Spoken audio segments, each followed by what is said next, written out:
Bismillahirrahmanirrahim. Assalamualaikum warahmatullahi wabarakatuh. Alhamdulillah alladzi arsala rasulahu bil huda wa dinil haqq liyudhhirahu 'ala ad-din kullihi wa kafa billahi shahida. Asyhadu an la ilaha illallah wahdahu la syarika lahu wa asyhadu anna Muhammadan 'abduhu wa rasuluh. Allahumma salli wa sallim wa barik 'ala nabiyil huda wa 'ala alihi wa ashabihi wa man walaha amma ba'd. Ikhwani wa akhwati jamaah salat zuhur Masjid Al-Maghfirah yang dirahmati Allah Subhanahu wa taala. Hari ini insyaallah kita melanjutkan kajian pelajaran-pelajaran kehidupan dari pengalaman sirah Nabi sallallahu alaihi wasallam. Sebelumnya saya ingin mengingatkan kita semua bahwa kita sekarang sedang berada di bulan haram, bulan Rajab, dan tidak berapa lama lagi kita akan tiba di bulan Ramadan. Ya, tidak sampai 2 bulan lagi. Semoga kita terus mempersiapkan diri kita ya, teman-teman semua. Jadi kita itu adalah umat yang paling pendek usianya dibanding umat-umat Nabi yang lain. Maka penting bagi kita untuk mensiasati umur yang pendek itu. Sebagai bentuk rahmat Allah Subhanahu wa taala kepada umat Nabi sallallahu alaihi wasallam. Allah membuat banyak instrumen yang membuat amalan-amalan kita itu berlipat ganda. Sehingga walaupun umur pendek, namun nanti timbangan kebaikan di sisi Allah kita bisa melampaui umat-umat Nabi terdahulu yang umurnya sampai ribuan tahun, ratusan tahun. Apa saja misalnya? Misalnya adalah industri niat. Itu penting banget. Kita belajar agama, menimba kembali, memperdalam ilmu itu supaya kita beramal berdasarkan ilmu, dan itu bisa membuat berlipat ganda karena niat yang kita pasang itu. Jadi satu pekerjaan itu bisa banyak niat. Anda hari ini, sekarang, detik-detik ini sedang berada di masjid, niat i'tikaf, niat untuk menjaga waktu daripada hal-hal yang sia-sia, niat menuntut ilmu, niat untuk dapat lebih banyak bersalawat kepada baginda Nabi sallallahu alaihi wasallam. Itu satu amalan tapi bisa 4-5 pahala. Ketika seseorang mengkhatam Al-Quran, Quran terdiri dari sekitar 300.000 huruf. Kalau setiap hurufnya itu 10 kebaikan, berarti 3 juta kebaikan. Itu kebaikan versi Allah ya, bukan kebaikan dalam timbangan kita, gitu kan? Kalau timbangan manusia kan berubah-ubah gitu. Seperti pagu makan siang gratis lah ya, dari 15, 10 ribu kan gitu kan, berubah-ubah. Tapi kalau kebaikan di sisi Allah Subhanahu wa taala itu besar sekali. Tapi kita ketika mengkhatam Quran bisa dapat pahala jauh lebih banyak daripada itu. Niat menuntut ilmu, niat mentadabburi isinya, niat menjaga waktu, niat apa lagi ya, menenangkan hati dengan ingat kepada Allah, niat mendekatkan diri kepadanya, itu banyak sekali pahalanya. Jadi industri niat ini harus bekerja secara optimal dalam diri kita. Yang lebih menarik adalah niat baik sudah dicatat oleh Allah sebelum kita melakukan. Jadi terus berniat gitu ya, benar-benar berniat. Coba bayangkan seseorang kalau dalam hatinya ada cita-cita untuk syahid di jalan Allah, dia akan dicatat pahala syahid walaupun dia meninggal dunia di atas kasur, di atas tempat tidur. Atau ada yang lebih menarik tuh. Allah Subhanahu wa taala ya buat satu ketentuan, pekerjaan yang biasa kita lakukan, kalau kita tidak lakukan karena satu uzur, maka tetap dicatat seperti kita melakukan. Idza maridal abdu aw safar gitu. Idza maridal abdu aw safar kutiba lahu mithla ma ya'malu muqiman sahihan. Apabila seorang hamba sakit atau sedang berada dalam perjalanan, maka tetap dicatat pahala seperti dia melakukan amalan ketika dia sehat atau ketika dia dalam keadaan muqim. Jadi kalau Anda biasanya sholat tahajud, tapi karena memang sangat letih, atau karena badan gak enak, bangunnya subuh, dapat pahala. Bukan pahala niat baik, bukan pahala niat baik sudah dapat satu. Tapi tetap dicatat pahalanya 10 kali lipat. Seperti Anda benar-benar melakukan. Atau ketika musafir, Anda tidak sempat melakukan murojaah misalnya, atau baca surah Al-Kahfi pada hari Jumat, Anda tetap dapat pahala itu. Itulah kebaikan Allah kepada kita. Nah, begitu juga kita menggunakan waktu-waktu di mana amalan dilipat gandakan. Waktu-waktu di bulan haram, di bulan Rajab ini, nanti pada bulan Ramadan, ya, salat berjamaah dilipat gandakan 27 kali dan lain-lain sebagainya. Jadi niatkan dalam hati kita untuk menjadi lebih baik lagi, ya, agar memperpanjang usia amal kita, walaupun batang usia fisik kita itu sangat terbatas dibanding umat-umat terdahulu. Saudara, hari ini kita melanjutkan. Jika pada pertemuan yang lalu kita bicara tentang wahyu yang turun kepada Nabi sallallahu alaihi wasallam, sekarang kita melihat, ya, bagaimana awal mula Nabi sallallahu alaihi wasallam bergerak, berdakwah. Kenapa perlu melihat permulaan? Karena segala sesuatu itu dilihat dari titik startnya seperti apa. Kita bisa bayangkan satu gerakan perubahan yang terjadi di Mekah dengan kondisi yang sangat bobrok zaman jahiliyah, dan Nabi memulainya sendirian. Nabi benar-benar awalnya sendirian, tapi kemudian gerakan itu hanya dalam waktu 23 tahun dia menjadi sebuah negara yang kuat, dihormati, ya, disegani, dan dalam waktu 35 tahun dapat menjadi adik kuasa, menaklukkan Persia dan Irak di timur, menaklukkan Romawi di barat. Itu kan luar biasa. Dari satu gerakan kecil, gerakan perubahan yang dimulai oleh satu orang, yaitu Nabi SAW, tapi kemudian jadi satu peradaban yang besar. Dan tidak ada peradaban di dunia ini yang lebih panjang umurnya daripada peradaban Islam. Tidak ada. 1000 tahun lebih, coba bayangkan. Peradaban Amerika Serikat baru 100 tahunan. Uni Soviet dulu 40 tahun udah runtuh. Jadi ada apa gitu. Bagaimana Nabi memulai ini menarik sekali. Juga kita jadi tahu bagaimana orang-orang pertama yang dipilih oleh Nabi untuk dia dakwahi. Itu penting tuh. Supaya kita bertanya dalam diri kita itu, coba sekiranya kita berada di zaman itu, apakah kita termasuk orang yang pertama-tama mengikuti Nabi sallallahu alaihi wasallam? Atau kita memang na'udzubillah min zalik, bahkan memusuhi dakwah Nabi sallallahu alaihi wasallam. Sedikit sekali orang-orang yang dipilih oleh Allah Subhanahu wa taala kemudian ikut dalam perahu Islam itu dari sejak awal. Ada satu penyesalan misalnya dari Ash'ath bin Qais. Dia ini masuk Islam pada saat Fathu Makkah. Ya, dalam satu riwayat disebutkan pada zaman Abu Bakar bahkan beliau murtad, tapi kemudian masuk Islam kembali lalu dinikahi Abu Bakar dengan putrinya atau saudara perempuan Abu Bakar As-Siddiq. Ash'ath itu menyebutkan penyesalannya, kenapa sih dia baru masuk Islam pada saat Fathu Makkah. Sementara dia sudah dengar tentang ini dari sejak awal. Dulu dia pernah dengan paman Nabi Abbas bin Abdul Muttalib. Abbas juga baru masuk Islam tahun ke-6 ya, setelah Nabi hijrah. Gitu. Waktu itu mereka ada bicara bisnis, tapi di daerah dekat Mina. Mereka melihat Nabi SAW waktu itu cuma bersama Khadijah dan Ali bin Abi Thalib melaksanakan sholat. Gitu. Oh, awal-awal Islam itu, sholat itu sudah ada ya, dari sejak awal Islam sudah ada. Isra Mi'raj tahun 10 kenabian itu adalah menjemput 5 waktunya. Sholat 5 waktu baru tahun 10. Tapi kalau sholat sudah ada dari sejak tahun pertama. Ya ayyuhal muzammil itu turun di bulan-bulan pertama Nabi jadi Rasul.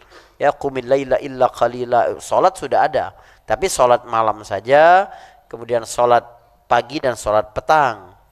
Baru 5 waktunya itu pada tahun 10 kenabian, setelah Nabi 10 tahun menjadi Rasul. Nabi sholat. Di sampingnya ada Ali bin Abi Thalib, di belakangnya ada Khadijah jadi makmum.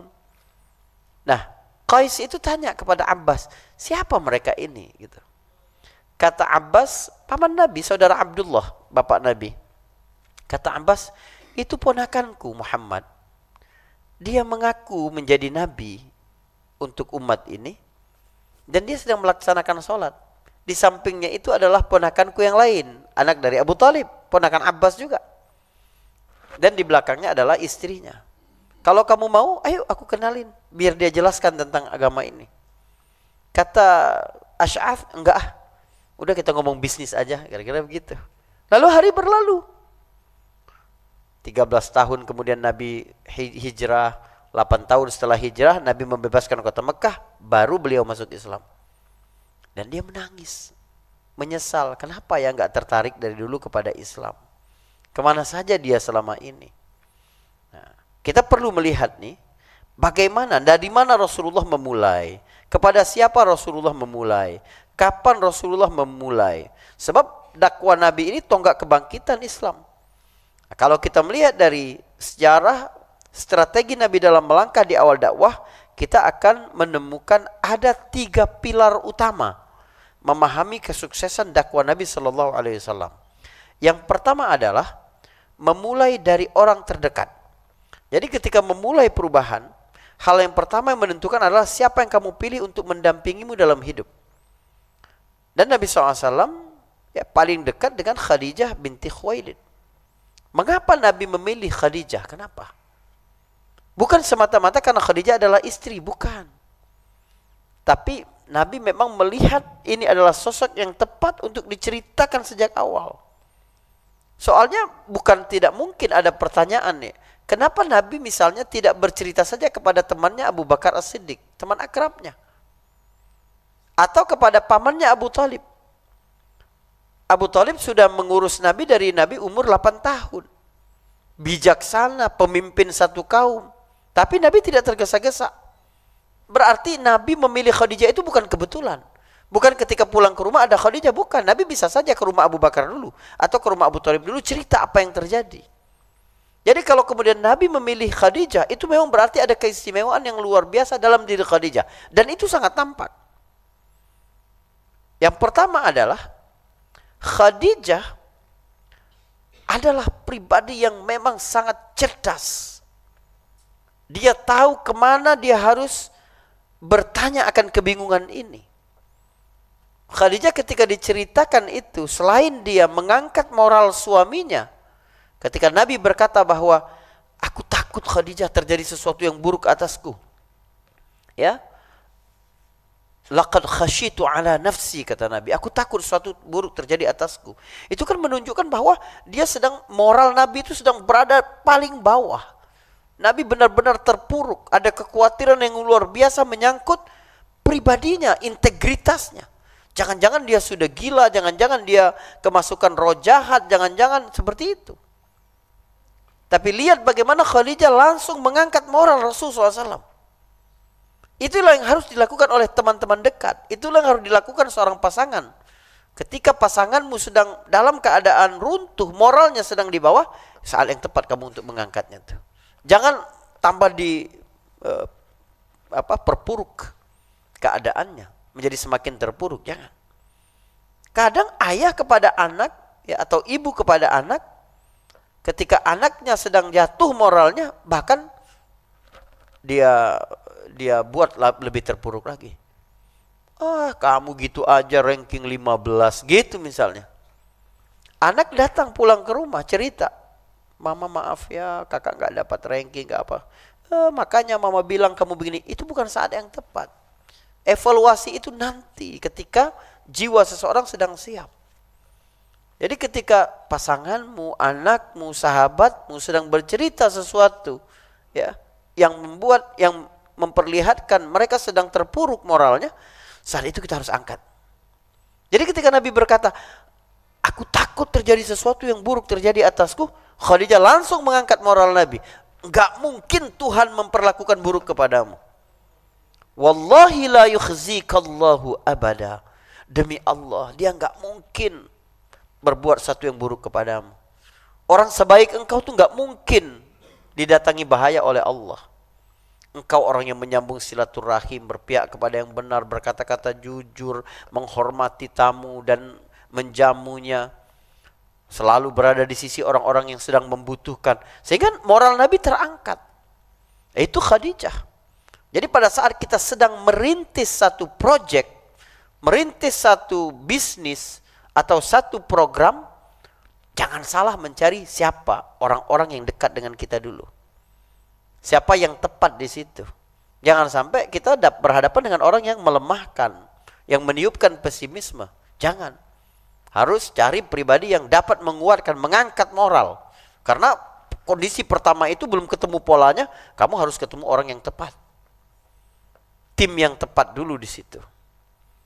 Yang kedua adalah Khadijah menjadi bagian dari solusi. Khadijah tahu bahwa dia tidak bisa menjelaskan itu. Khadijah ini seorang perempuan ya, mustahil Khadijah tidak khawatir dengan apa yang menimpa suaminya.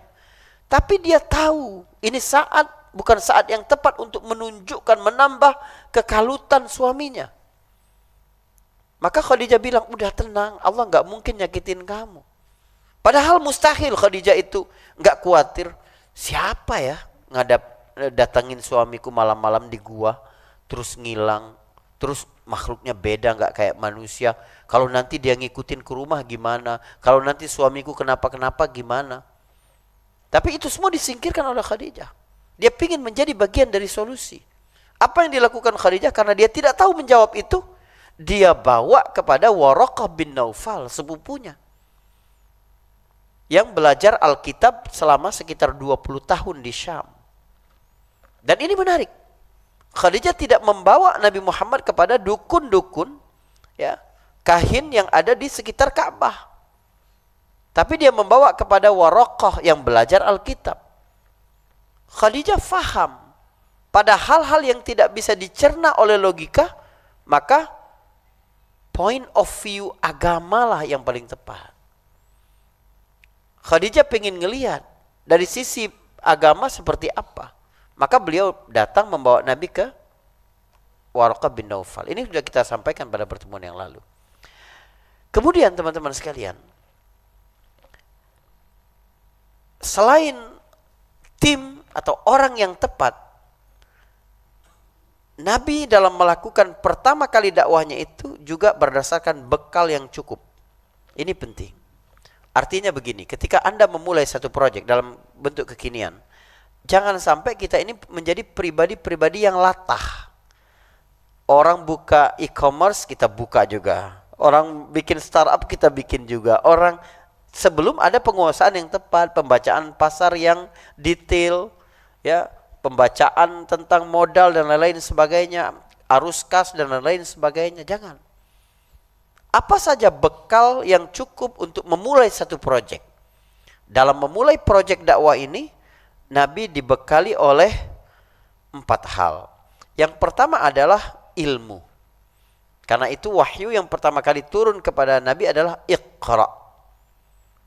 Bacalah, ya. Bacalah, Iqra bismi rabbikal ladzi khalaq, bacalah dengan menyebut nama Tuhanmu. Ini menunjukkan pentingnya ilmu sebagai bekal awal.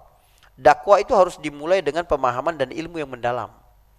Kalau tidak, akhirnya ikut latah-latah manusia saja.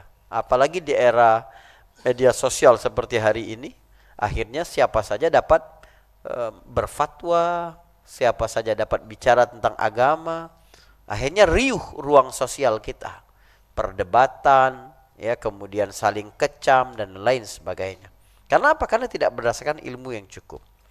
Yang kedua, bekal yang kedua adalah hubungan dengan Allah yang kuat. Ya, karena itu wahyu yang turun setelah Iqra adalah Al-Muzammil. Ya ayyuhal muzammil qumil laila illa qalila. Allah mengajarkan Nabi untuk bangun di malam hari, mendekatkan diri kepada Allah Subhanahu wa taala. Jadi selain ilmu, kita perlu cukup bekal spiritual, dekat dengan Allah Subhanahu wa taala. Kunci kebahagiaan dan awetnya ketahanan mental seorang muslim itu dekat dengan Allah Subhanahu wa taala. Ketika kita melakukan sholat itu, ya, itu secara fikih harus kita perhatikan gimana syarat-syaratnya, rukun-rukunnya, adab-adabnya. Tapi kita juga tidak boleh kering dari pemaknaan. apa hikmah di balik gerakan-gerakan sholat, bacaan-bacaan sholat, supaya hubungan kita dengan Allah itu kuat. Jadi ketika kita takbir Allahu Akbar, itu memang mindfulness. Ada pemaknaan yang luar biasa dalam pikiran kita. Bahwa Allah maha besar. Coba Anda bayangkan, unik ya kata-kata Allahu Akbar itu. Allah tidak menyebutkan misalnya Allahu Akbar, Allah lebih besar dari siapa? Kalau disebut Allah lebih besar dari manusia, memang bukan bandingan, memang salah membandingkan Allah dengan manusia. Allah lebih besar dari gunung, Allah lebih besar dari matahari, Allah memang jauh lebih besar. Tapi apa maksud Allahu Akbar? Lalu tidak disebutkan objeknya. Allah lebih besar dari apa? Datang secara mutlak. Artinya, sebesar apapun pikiranmu tentang keagungan Allah, itu belum ada apa-apanya. Allah jauh lebih agung dari itu, lebih besar dari itu. Ketika kamu melihat, mudah sekali bagi Allah kalau untuk mewujudkan begini, begini, begini. Allah lebih mudah daripada pikiranmu itu untuk mewujudkannya. Allah lebih mulia daripada segala pikiranmu tentangnya. Allah lebih berkuasa dari segala bayanganmu tentang kekuasaannya. Begitu juga ketika kita mengucapkan Al-Fatihah, membaca Subhana Rabbiyal A'la, Subhana Rabbiyal Azim, dengan penuh pemaknaan itu. Biar hubungan kita dengan Allah Subhanahu wa taala memang memberi efek jangka panjang dalam seluruh ruang kehidupan kita. Biar kita kalau sholat itu bukan hanya pelarian. Dengar pengajian ini bukan hanya sebagai hiburan spiritualitas gitu ya. Lagi banyak masalah dengar pengajian ya agak terhibur lah sedikit, tapi begitu keluar kembali kepada persoalan-persoalan. Tidak. Memang kita berusaha tidak menyingkirkan Allah dalam setiap ruang kehidupan kita. Jadi ilmu yang cukup, kemudian hubungan dengan Allah yang kuat. Yang ketiga adalah untuk memulai satu proyek nih adalah tindakan nyata ya. Lihat ayat surah yang kemudian turun adalah Al-Muddathir. Ya ayyuhal muddathir qum fa'anzir. Setelah menguatkan hubungan dengan Allah, Rasulullah diperintahkan untuk bangkit memberi perintah. Allah tidak berkata ya ayyuhal muddathir anzir, tapi qum fa'anzir. Berdirilah, bangkitlah. Ada makna bergerak di situ. Ada makna ini satu yang praktikal, bukan satu yang hanya secara teoritis saja, bukan. Mudah sekali untuk bicara tentang Palestina di ruang-ruang kajian. Bicara tentang kehidupan yang bahagia di mimbar-mimbar, di meja-meja majelis. Tapi menerapkannya, qum, menjadi satu gerakan yang bangkit, membuat umat ini menjadi lebih berdaya lagi, itu memang perlu perjuangan. Jadi perlu tindakan nyata untuk itu. Jadi ilmu, hubungan dengan Allah, lalu tindakan nyata. Yang keempat adalah manhaj. Karena kalau kita bergerak saja namun tidak memiliki manhaj, tidak memiliki metode, maka itu akan menyesatkan kita, membuat kita tidak efektif dan lain sebagainya. Surah yang diturunkan kemudian kepada Nabi adalah surat Al-Fatihah. Surah ini menjadi inti dari dakwah Nabi SAW, ihdinas siratal mustaqim. Inilah peta jalan menuju kebenaran, menyampaikan nilai tauhid, beribadah, berdoa, ya, dan jalan hidup sesungguhnya. Jadi tiga hal ini menjadi yang penting dalam Nabi. Kemudian yang ketiga tadi, ya. Yang pertama tadi memilih orang-orang inti. Kalau Anda mau memulai satu proyek apapun di rumah, dengan keluarga, di kantor, bisnis dan lain-lain sebagainya, tolong jangan salah milih orang. Yang kedua adalah bekal yang cukup. Bekal yang cukup tadi ada 4. Ilmu, hubungan dengan Allah, kemudian apa lagi? Aksi total, kemudian manhaj, sistem yang kuat. Tahu nggak ketiga ya? Setelah bekal tadi adalah langkah yang terukur dan strategik. Rasulullah tidak buru-buru. Jadi Rasulullah memulai dari Khadijah. Rasulullah tuh pengen semua orang masuk Islam, semua orang bertauhid. Pengen sehari itu semuanya langsung, tapi itu nggak mungkin. Ya, dakwah ini butuh perjuangan, butuh step by step yang terukur. Maka Nabi mulai ke Khadijah binti Khuwailid, lalu ke Ali bin Abi Thalib, lalu ke Zaid bin Harisah putra angkatnya. Ali karena ikut di rumahnya. Baru kemudian kepada anak-anaknya. Lalu kepada Abu Bakar As-Siddiq saat itu berumur 37 tahun. Karena Abu Bakar ini yang paling dekat dengan Nabi SAW. Jadi ada 4 orang yang pertama menerima dakwah: Khadijah, Ali, Zaid, dan Abu Bakar As-Siddiq. Anda cuma melihat 4 orang. Tapi kita dapat melihat bahwa orang-orang ini mewakili berbagai dimensi dalam masyarakat. Ada laki-laki dan ada perempuan. Abu Bakar laki-laki, Khadijah perempuan. Ada anak-anak dan dewasa. Ali dan Zaid anak-anak. Khadijah dan Abu Bakar adalah orang dewasa. Ada elit dan ada budak. Zaid bin Haritha adalah seorang budak yang kemudian diangkat Nabi menjadi anak. Jadi ini merangkul semua lapisan masyarakat. Begitulah dakwah harus merangkul semua lapisan masyarakat, ya. Barulah kemudian dakwah secara bertahap mulai berkembang, ya. Utsman bin Affan masuk Islam umur 34 tahun, Umar bin Khattab umur 27 tahun, Talha bin Ubaidillah umur 14 tahun, Zubair bin Awam umur 16 tahun, Sa'ad bin Abi Waqqas umur 17 tahun, Sa'id bin Zaid umur 15 tahun, Abu Ubaidah bin Al-Jarrah umur 27 tahun, Abdurrahman bin Auf umur 30 tahun. Rata-rata anak muda semua tuh. Sebagai pondasi awal dari dakwah, ya. Mungkin karena waktunya terbatas sekali, ini yang bisa saya sampaikan, ya. Mohon maaf kalau ada kekurangan dan kesalahan. Ingat, pilih tim yang tepat, bekal yang cukup, dan apalagi langkah yang terukur, ya. Ada yang bertanya, silakan kalau ada yang mau bertanya. Mungkin satu pertanyaan karena waktunya sudah habis. Silakan. Yang punya keperluan silakan, ya, nggak apa-apa, ya. Baik.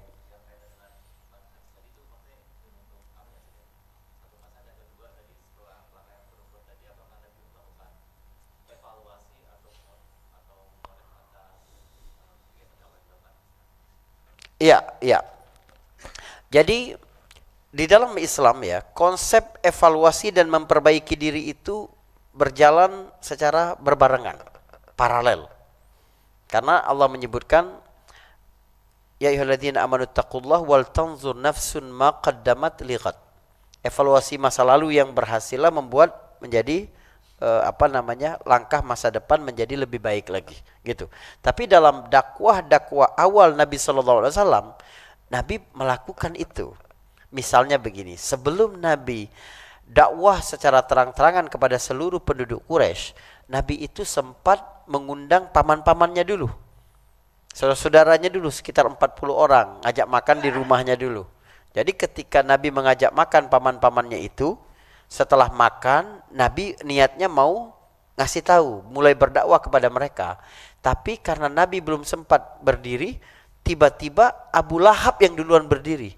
Abu Lahab langsung berkata, Muhammad, ini adalah paman-pamanmu, orang-orang terhormat dari Bani Hashim.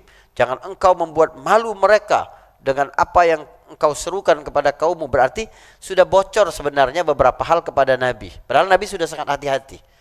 Akhirnya Nabi mengevaluasi itu. Nabi diam, Nabi tidak menyampaikan apapun sampai hadirin bubar. Baru beberapa waktu setelah itu Nabi mengundang lagi mereka, tapi begitu selesai makan, Nabi langsung berdiri sebelum Abu Lahab berdiri. Atau sama seperti yang disampaikan oleh bibi-bibi Nabi ketika Isra Mi'raj. Itu kan dia bilang, kalau kamu mau kumpulkan, kamu sampaikan kepada paman-pamanmu, tapi jangan ada Abu Lahab. Nah, karena mereka sudah tahu. Jadi jangan sampai kejadian serupa kembali berulang. Itu evaluasi. Tentu saja dalam dakwah harus ada evaluasi. Wallahu a'lam bishawab. Baik. Mungkin ini dulu, ya, saudara. Apabila ada salah saya mohon maaf. Kita tutup dengan doa kafaratul majlis. Subhanakallahumma bihamdik, asyhadu an la ilaha illa anta astaghfiruka wa atubu ilaik. Assalamualaikum warahmatullahi wabarakatuh.